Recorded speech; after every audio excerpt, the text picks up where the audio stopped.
Hey all, here OS Reviews. Today we're taking a look at a pretty cool pair of video glasses called the StarV View. Although this name may seem unfamiliar at first, it's actually produced by Meizu, acting as their sub-brand as they venture into making more smart glasses and wearables in the future. And Meizu is a brand that smartphone enthusiasts are likely more familiar with. In fact, I have very fond memories testing out some of their products in the past, including the Pro 7, which had a beautiful aluminum unibody construction flanked by a rear display which could show basic info even when the phone was facing down, as well as act as a viewfinder for the camera if you wanted to take higher quality vlogs or selfies with the rear lens. And so the beautiful hardware along with a pretty unique and minimalistic software experience are characteristics of this brand that I think makes them a little bit underrated, considering they've been around longer than Xiaomi as well as Huawei. But it just goes to show how competitive it is in the smartphone space, since they really do produce beautiful hardware and also a very elegant software package on top of Android.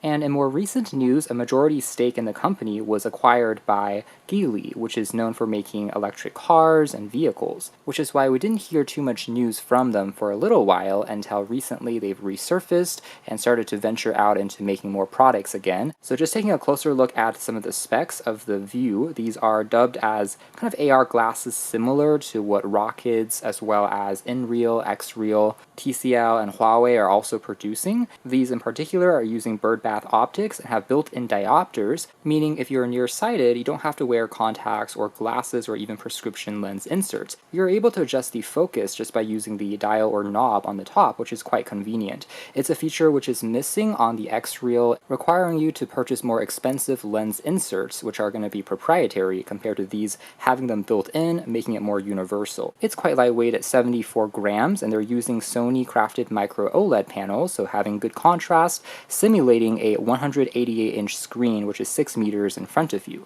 So you can think of these as a portable display or monitor that plugs in using Type-C to your smartphone if it supports video output, providing a private way of getting work done, or for watching movies as well as gaming, providing a more immersive experience. And just like on their smartphones, it seems like design continues to be a strong suit for Meizu. It's quite stylish looking for a pair of AR glasses, coming in two colors. There's the Nebula Noir, which features these orange tints, as well as a more discreet black color that we have here in front of us. And they also feature, of course, built-in stereo speakers, and interestingly enough, even have built-in microphones on here as well. So that's a feature that I have never seen on any other competing AR video glasses before. So if you plug it into your phone, you can use these to answer phone calls similar to a headset or headphones. And the display itself technically reaches all the way up to 700 nits, quite bright with excellent contrast and over 100% sRGB color gamut reproduction with a PPD51 retinal resolution or pixels per degree. And StarV are touting there's going to be less blurring on the edges of the screen as well,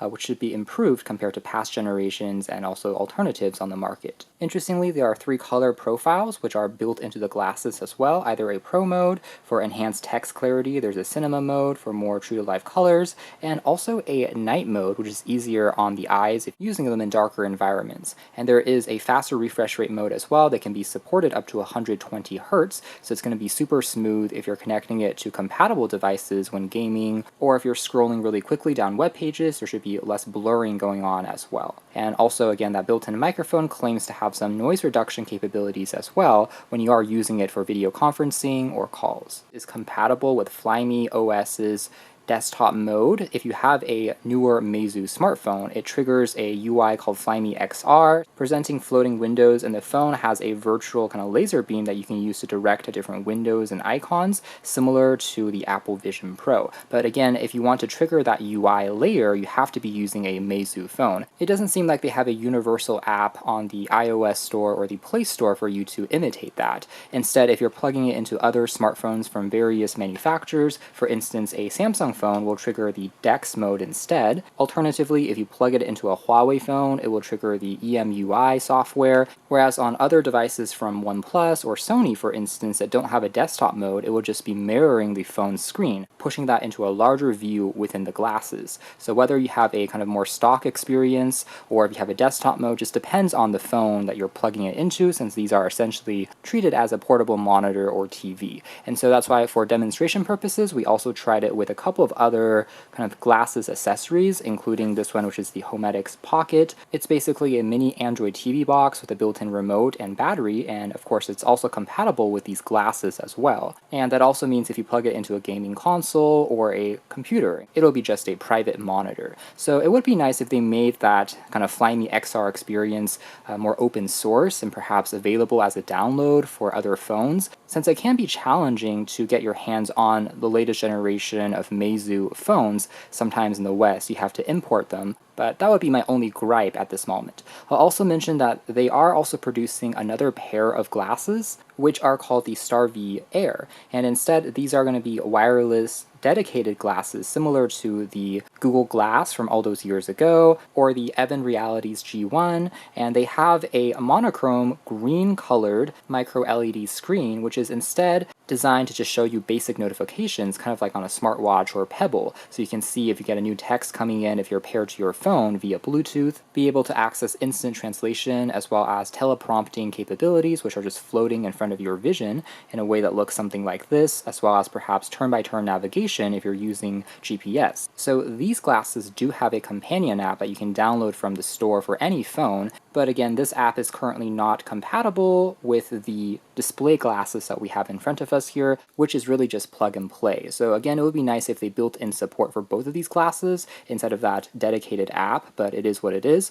And it looks like they also have announced a smart ring, which can pair to the glasses to serve as gesture controls, just waving your hand around, plus also tracking biometrics like heart rate, SpO2. So again, the focus of this video is going to be their StarV View display glasses, but I just wanted to briefly mention that they have other versions available as well, whether you want a completely wireless unit, because this one still has that USB Type-C cable that you need to plug into, however it has that larger OLED full color screen, compared to this one being a single color, more meant for notifications. Maybe one day in the future, we'll have a pair that combines both of those feature sets into one, but currently you do have to pick and choose. StarV also claims there is a blue light filter built in as well, so it should reduce some of the more harmful light, kind of like computer reading glasses, decreasing eye fatigue and helping you fall asleep a little bit faster as well after using them. And depending on when it's on sale, it usually hovers around the $300 price range, which is, I would say, roughly in line with other pairs of AR glasses on the market. We have a hard shell case inside, which is magnetic and features the AR display glasses, as well as the USB Type-C cable in a second compartment down below. Further popping down the compartment here, you have access to a quick user guide as well as a microfiber cleaning cloth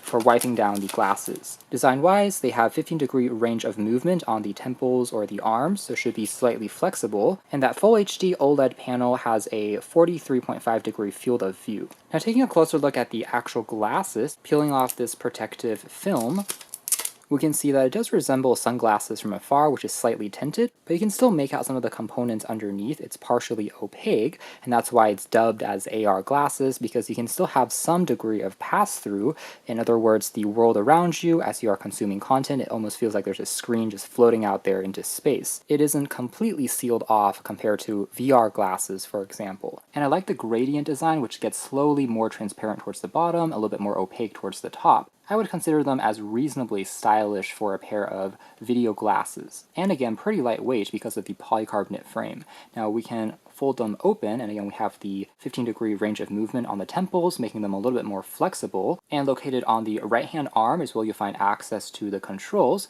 inclusive of, again, answering phone calls with that built-in microphone, as well as adjusting properties, including the brightness of the screens. Further down on the temple are going to be the built-in speakers, as well as the USB Type-C port, so you can plug this into any Type-C to Type-C cable. And then located on the inside of the glasses, you'll find a proximity light sensor that can detect if you're wearing the glasses or not. So when you're popping them off, they will turn off the screens to consume less power. And you'll also find the nose pads, which are slightly adjustable, bendable using metal frames. It feels surprisingly comfortable, almost like a pillow, because it's technically hollow on the inside. And then technically under this prism is where the OLED screen is located, and then using the Birdbath optics is basically reflecting it on the panel over here, and then when you're looking at the display, it makes it seem like it's a larger screen. Last but not least, on the very top here are going to be the diopters for adjusting focus if needed. Now, one thing I will say about this design, though, is it does seem like, again, the visor or shade is permanently attached onto the frame, and there doesn't seem to be additional accessories at this point in time that you can snap on to completely block out all of the light. And the reason I point that out is because we have reviewed a few other alternative glasses, including notably the xReal Air 2 Pros, which do have a piece that you can snap off if you want to make them more, again, transparent compared to blocking everything out. And one additional point of difference on here is they had electrochromatic glass. Similar to tinted mirrors on an airplane, you could actually tap on the controls to make the glass here darker or lighter, which I did think was really cool. So the opacity of the glass can be changed. Again, that's not something that you get with the StarV, and the Rokid Max also has an optional piece that you can snap over to block out most of the light. So I do find it a little curious that StarV haven't created their equivalent piece to snap on, since right now it is always going to be in that opaque mode. That being said, the sunglasses are generally tinted dark enough that I guess it doesn't matter too much, unless you're using them in outdoor conditions where it is extremely bright. So out of the trio, I would argue the StarV version is the most stylish. I do think it definitely resembles more of a high fashion wearable compared to these ones are still maybe a little bit on the geeky side, particularly the Rokids. Reminds me more of swimming goggles compared to something like regular sunglasses. So if you care a bit more about the aesthetics, I would say Meizu StarV have done a pretty solid job here.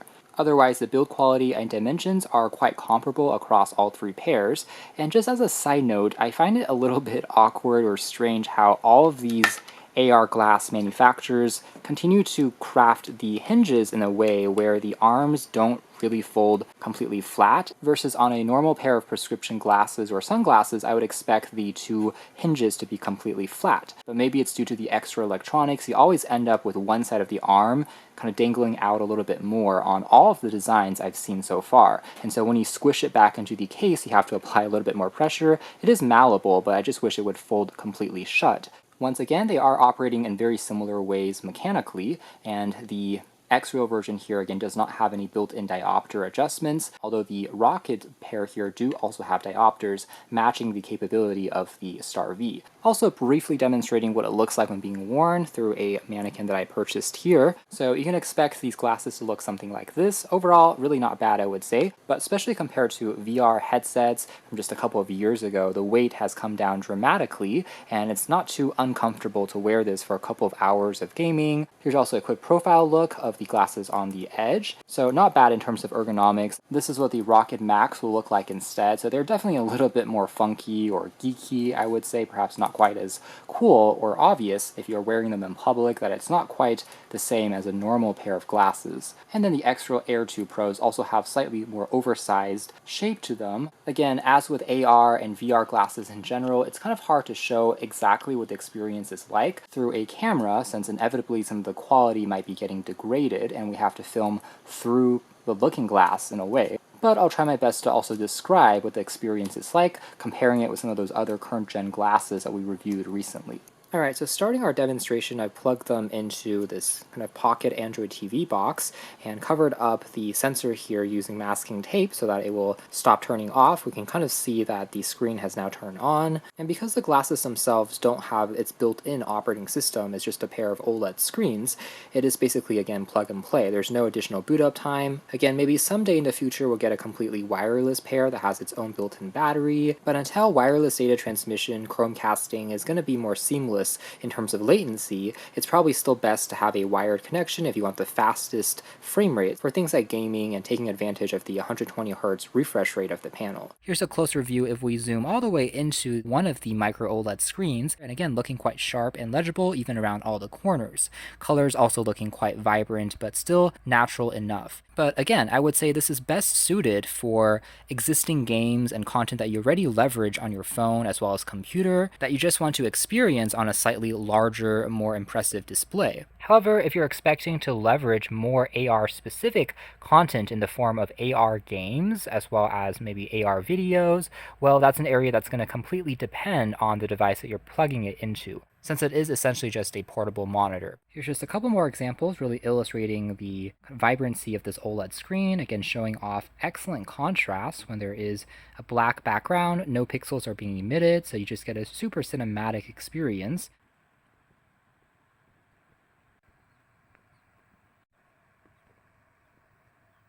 And next, moving into a quick demo of what the built-in speakers sound like.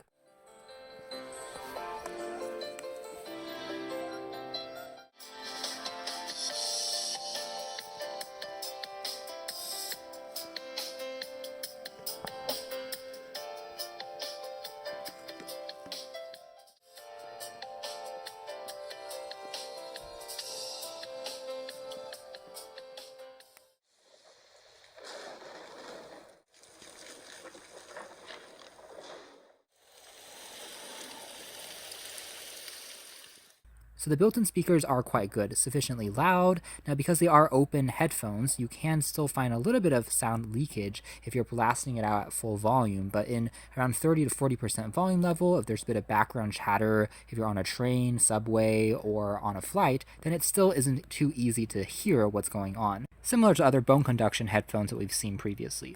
Now here's also a quick demo if you're looking at, again, a web article or smaller text details. Again, everything still remains surprisingly quite legible, so it is a pretty high quality OLED panel that they are using inside. The takeaway is the screen is indeed quite sharp, and true to their claims, I haven't noticed too much fuzziness around the edges of this panel.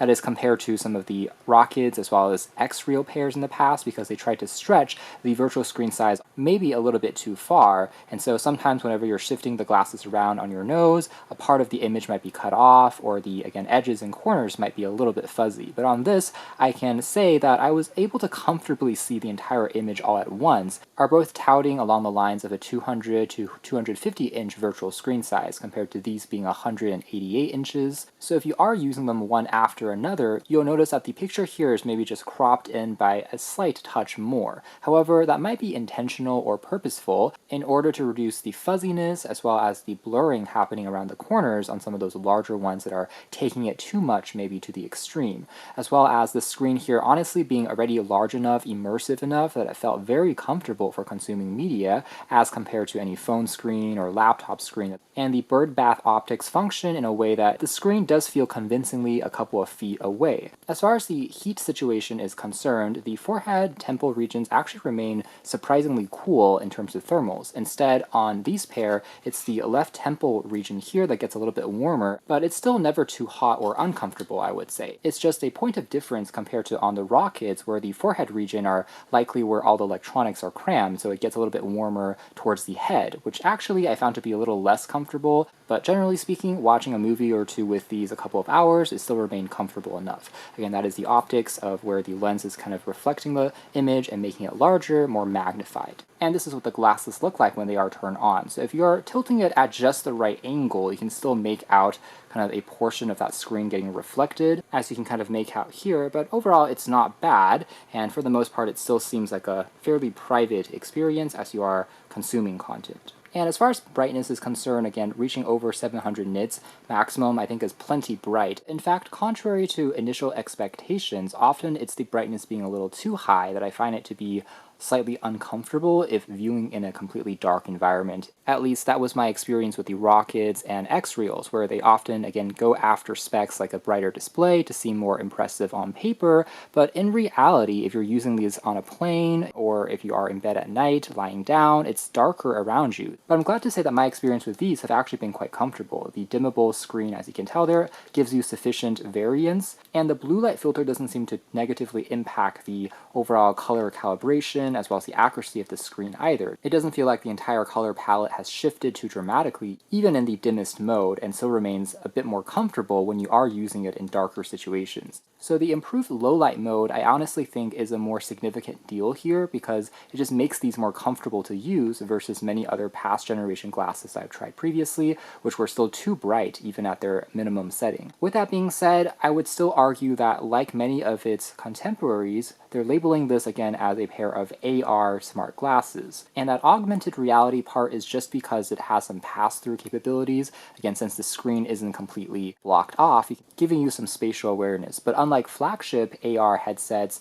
such as the Microsoft HoloLens from years back, as well as the Apple Vision Pro, it's missing more sophisticated sensors that can track your motion. For instance, there is no accelerometer, there are no cameras here, so it isn't necessarily performing calculations to use the spatial awareness in a more interesting way. display, which is why I still consider these to be display glasses more than anything else. Because if you are expecting the level of sophistication of Apple Vision Pro, then obviously this is not quite there yet, but it is a fraction of the price, like other, again, display glasses that we have seen previously. So as long as you have your expectations tempered that you're mainly using this for media consumption purposes, maybe getting a little bit work done, like a portable monitor that only you can see, then I think you'll still be mostly content. So here's one other example. We've plugged it into a compatible Samsung smartphone, so DeX has popped up by default, which generally works actually quite well, without necessarily plugging it into a larger TV or portable monitor that may take up more space. Alternatively, on this OnePlus phone, again, there isn't a specific desktop mode that gets triggered, but it's really just mirroring the screen from the phone over to the glasses in a larger way, so you can enjoy some entertainment, not to mention the aforementioned laptops that you're able to plug it into, and again, just use it as an external display or an extended screen for better multitasking capabilities, getting a bit of work done, gaming, so on and so forth. And again, it is just treated as an external monitor device, but under more advanced settings, you'll find the ability to toggle the refresh rate all the way up to 120 Hz as advertised, although that will also drain a little bit more power but make things buttery smooth compared to the standard 60 or 90 Hz. But just like all the other pairs of glasses that we've looked at previously, do keep in mind that, again, your device needs to support video output using Type-C for it to function with these glasses. There are certain smartphones out there, cough cough, some of the older Google Pixel phones that don't support that capability, so in that case you may have to look towards a dedicated device, like some of the other Android-powered pocket devices that we've seen previously, to complement this experience, or of course again using it with your gaming console as well as laptop instead. But all in all, I'm actually reasonably impressed when it comes to display quality, calibration of these panels,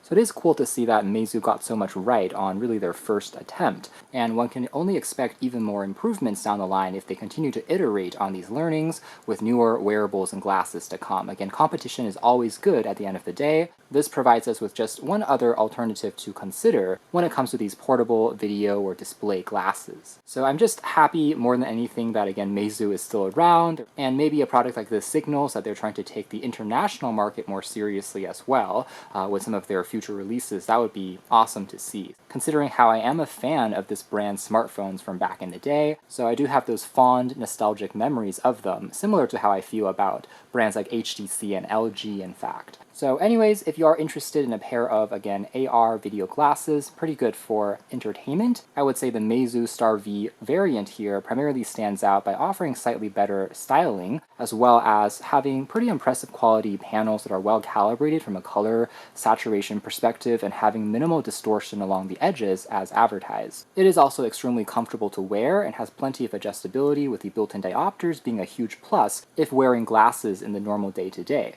That being said, some slight downsides would be it doesn't necessarily push the boat out compared to some of the other alternatives that we've seen previously when it comes to the concept, and again, their Fly Me UI experience can't really be accessed on other smartphones, so I do wish they would release that as a companion app for other devices as well. One other aspect that I do really like about Meizu's implementation is going to be that built-in microphone and multifunctional smart key. It is mapped to work with most operating systems by default. For instance, even on Chrome OS, we're able to tap on that key there to instantly play and pause, as well as answering, rejecting calls. That is a feature that is kind of missing on the Rokids as well as the xReals. So if you wanted to pause and resume, you have to often just tap on your phone or laptop screen instead. Compared to having those controls built into the temple, it's just a little bit more ergonomic. So thanks for watching here at OS Reviews. For now, that's been our video of the StarV by Meizu View glasses.